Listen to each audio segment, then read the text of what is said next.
Hi hello friends, welcome back to Lucky Preethi. இன்றைக்கி என்ன video பார்க்க போகிறீங்க அப்படின்னா, morning breakfast, lunch and evening நான் என்னெல்லாம் பண்ணேன் அப்படின்றத இந்த வீடியோவில் கவர் பண்ணியிருக்கேன். மார்னிங் பிரேக்ஃபாஸ்ட்டுக்கு வந்து பொங்கலும் சட்னியும் பண்ணேன்.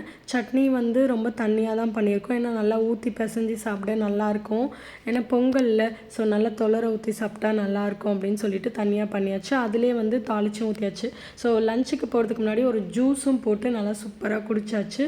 அதுக்கப்புறம் வந்து நம்ம சாம்பார் தான் இன்றைக்கி பண்ண போகிறோம். எப்பயும் போல் இல்லை, டிஃப்ரெண்ட்டாக வந்து சாம்பார் பண்ணலாம் அப்படின்னு சொல்லிட்டு தான் நான் கிச்சனுக்கு வந்து நல்லா சிறுபருப்பை வந்து நல்லா வந்து கோல்டன் ப்ரௌன் வர வரைக்கும் நல்லா ஃப்ரை பண்ணி எடுத்துக்கிட்டேன். ஸோ எந்த அளவுக்கு வந்து நான் வறுத்துருக்கேன்னு பாருங்கள். இந்த அளவுக்கு வந்து நான் நல்லா வறுத்து எடுத்துக்கிட்டேன். அது கூட வந்து துவரம்பருப்பும் போட்டு நல்லா வந்து அலசி குக்கரில் வேக வைக்கிறதுக்காக வச்சுட்டேன். அது கூட வந்து 2 தக்காளி, அதுக்கப்புறம் 2 வெங்காயம் ஆட் பண்ண போகிறேன். ஸோ தக்காளி ஃபஸ்ட்டு ஆட் பண்ணிக்கலாம். நான் 2 தக்காளி மீடியம் சைஸ் எடுத்திருக்கேன். எனக்கு நிறைய குழம்பு வேணும், ஏதாவது மத்தியானத்துக்கும் நைட்டுக்கும் சேர்த்து வைக்கிறதுனால நான் 2 தக்காளி ஆட் பண்ணியிருக்கேன். நல்லா கொஞ்சம் பெரிய சைஸ் தான். ஸோ அதனால் உங்களுக்கு தேவையானது அளவுக்கு நீங்கள் எடுத்துக்கோங்க. நான் 2 வெங்காயமும் ஆட் பண்ணியிருக்கேன். ரெண்டுமே வந்து மீடியம் சைஸ் வெங்காயம் கம்மியாக ஆட் பண்ணியிருக்கேன். தக்காளி வந்து அதிகமாக ஆட் பண்ணியிருக்கேன், ஏன்னா நான் புளி வந்து வைக்கல. அதுக்கப்புறம் வந்து சாம்பார் மிளகாய்த்தூள், அதுக்கப்புறம் மஞ்சத்தூள், மிளகுத்தூள், இது 3 மட்டும்தான் நான் ஆட் பண்ணியிருக்கேன். வேறு எதுவும் இதில் ஆட் பண்ண போகிறது கிடையாது. இதுதான் வந்து ஸ்பைஸே. இங்கே பாருங்கள், மிளகுத்தூள் கொஞ்சோண்டு ஆட் பண்ணிக்கிட்டேன் நான், ஏன்னா இதில் பச்சை மிளகாவோ வேறு எதுவுமே நான் ஆட் பண்ணவே இல்லை. இந்த மிளகுத்தூள், அதுக்கப்புறம் ஆச்சி சாம்பார் பொடி, அதுக்கப்புறம் உப்பு, அவ்வளோதான். அதுக்கப்புறம் இதோட ஸ்பெஷலே வந்து பார்த்திங்கன்னா பூசணிக்காய் தான். அந்த பூசணிக்காய் வச்சு தான் நம்ம வந்து இந்த டிஷ்ஷே பண்ண போகிறோம். ஸோ ரொம்ப ஸ்பெஷலு அப்படின்னு பார்த்திங்கன்னா இதுவும் ஒன்றுன்னு சொல்லலாம். ஏன்னா வந்து இந்த தேங்காயும் இந்த ஜீரகம் தான் இதுக்கு ஒரு டிஃப்ரெண்ட் டேஸ்ட்டே கொடுக்க போகுது. சாம்பார்னால் ஆஸ் யூஷுவல் வந்து பூசணிக்காய் ஆட் பண்ணுவாங்க, பட் அதில் வந்து நம்ம இந்த தேங்காயும் ஜீரகம் அரைச்சி ஊற்றுறோம்ல, ஸோ அதுதான் வந்து டிஃப்ரெண்ட் டேஸ்ட்டே கொடுக்க போகுது. ஸோ பூசணிக்காய் எந்த அளவுக்கு ஸ்பெஷலோ இதுவும் வந்து அந்தளவுக்கு ஸ்பெஷல். ஸோ ரெண்டுத்தையும் போட்டு நம்ம சூப்பராக ஒரு டிஷ்ஷை வந்து பண்ணுறதுக்காக இன்னொரு பேன் எடுத்து ஆயில் ஆட் பண்ணி அது கூட வந்து இந்த பூசணிக்காய், வேக வச்ச பூசணிக்காய், நான் ஒரு மிஸ்டேக் பண்ணிட்டேன். என்ன மிஸ்டேக்னு கமெண்ட் பாக்ஸில் தெரிஞ்சால் கமெண்ட் பண்ணுங்கள். இங்கே பார்த்தீங்கன்னா உங்களுக்கு தெரியும், நான் வந்து பூசணிக்காய் வந்து ஸ்கின்னை ரிமூவ் பண்ணாமல் போட்டுட்டேன். நீங்கள் அந்த மிஸ்டேக் பண்ணாதீங்க நீங்கள் பண்ணும்போது. மற்றபடி வந்து டேஸ்ட் வந்து ரொம்பவே சூப்பராக இருந்தது. கண்டிப்பாக நீங்கள் ட்ரை பண்ணி பார்க்கலாம். ஸோ நான் வந்து தேங்காய் கூட ஜீரகம் ஆட் பண்ணி போட்டிருக்கேன்ல, ஸோ அந்த பேஸ்ட்டை வந்து இதில் ஆட் பண்ணிவிட்டு, அதுக்கப்புறம் நான் தனியாக வேக வச்ச பருப்புமே இதில் ஆட் பண்ணிக்கிட்டேன். ஆட் பண்ணிவிட்டு வேறு எந்த மசாலாவும் நான் இது கூட ஆட் பண்ணலை. நான் வந்து அந்த மிளகாத்தூள் ஆட் பண்ணலை அந்த வேக வைக்கும் போது பருப்பு கூட. ஸோ அவ்வளோதான். அதுக்கப்புறம் நான் எந்த இதுவுமே ஆட் பண்ணிக்கல அடிஷ்னலாக. அவ்வளோதாங்க, நம்மளோட குழம்பு வந்து ஆல்மோஸ்ட் ஃபுல்லாக ரெடி ஆகிடுச்சு. இப்போ நம்ம தாளித்து ஊற்றிட்டோன்னா நம்மளோட பூசணிக்காய், அரைச்சி விட்ட தேங்காய், ஸோ ரொம்பவே சூப்பராக இருந்தது குழம்பு. கண்டிப்பாக ட்ரை பண்ணலாம்.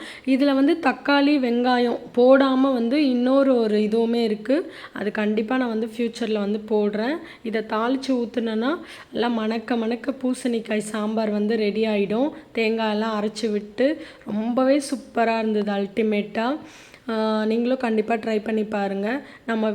நம்ம சேனலில் வந்து லாங் வீடியோ போடவே ரொம்ப கஷ்டமாக இருக்குது. ஏன்னா வாய்ஸ் ஓவர் கொடுத்து அதை எடிட் பண்ணி போடுறதுக்கே வந்து ரொம்ப இதுவாக இருக்குது, டைம் கிடைக்க மாட்டேங்குது. டைம் இருந்தாலுமே வந்து லக்கி அலோவ் பண்ண மாட்டுறாங்க எனக்கு வாய்ஸ் ஓவர் கொடுக்கறதுக்கு. சேட்டை அதிகமாகிடுச்சு லக்கியோடது. ஸோ அதுக்கப்புறம் பார்த்திங்கன்னா நம்மளை தாளித்து ஊற்றியாச்சு. அதுக்கப்புறம் பார்த்திங்கன்னா அதுக்கப்புறம் நிறைய யூஸ் பண்ணிகிட்ருக்கேன்ல.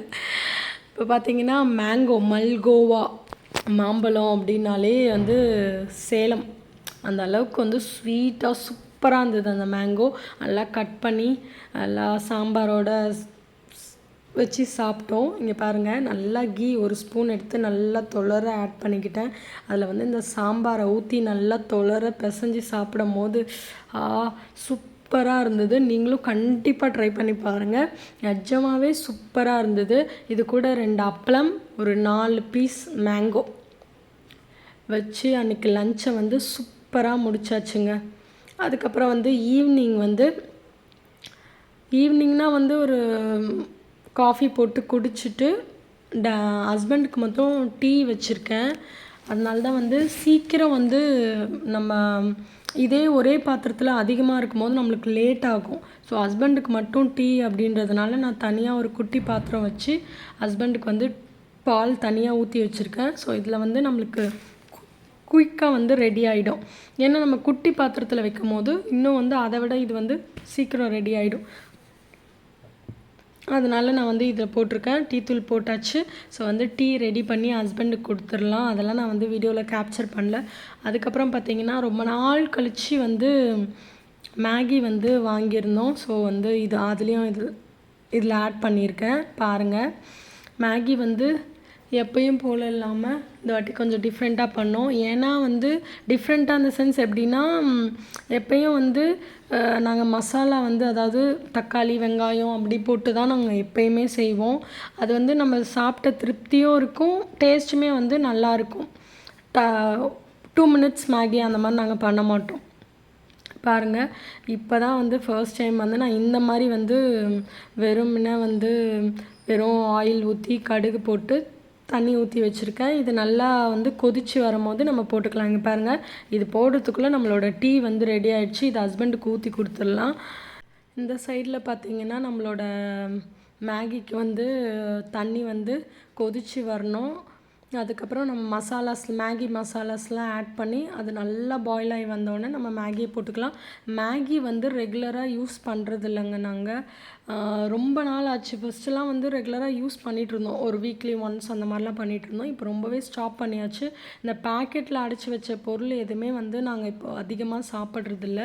ஒரு 3 months ஒன்ஸ் 2 months ஒன்ஸ் அப்படி தான் வந்து நாங்கள் இதை எடுத்துக்கிறோம். ஸோ ரொம்ப லாங் பேக் அப்புறம் தான் நாங்கள் வந்து இதை செய்கிறோம்.